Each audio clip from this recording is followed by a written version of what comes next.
The pattern of change in Australia's export trade reveals much about the changing focus of the exploitation of Australia's resources. From about 1830, wool replaced the products of whaling and sealing as the dominant industry and the biggest export. Its supremacy in Australia's export trade was unrivaled for over a century.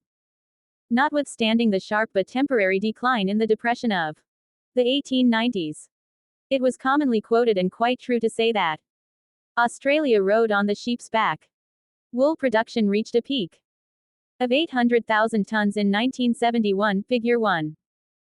In recent years, however, wool sales have become an area of deep concern in the Australian economy, as can be seen from Figure 2.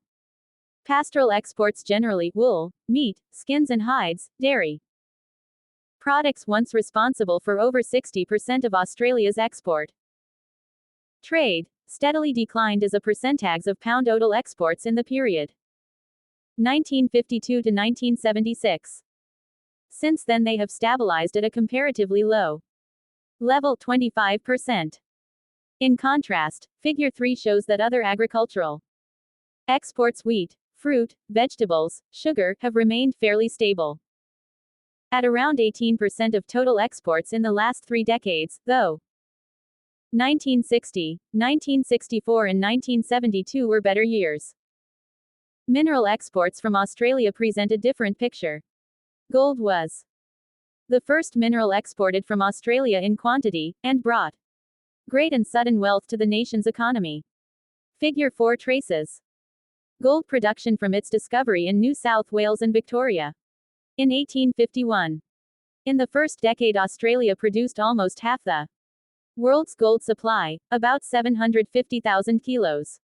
Surprisingly, however, the peak production period for gold from Australia's fields was 1901 to 1910, since which time production has greatly diminished. From the 1870s, Australia began to mine and export other minerals: copper, tin, silver, and above all, coal and iron ore. New discoveries of mineral deposits and the steady introduction of new technology led to a slow but steady growth in mineral exports, with the greatest boom coming after the Second World War.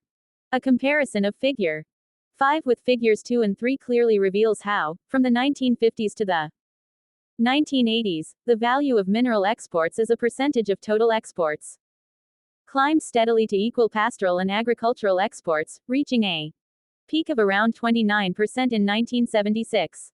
Although mineral exports have fluctuated somewhat since then, the addition of relative newcomers, such as uranium and diamonds, has ensured that mineral exports have maintained their importance to the Australian economy into the 1990s.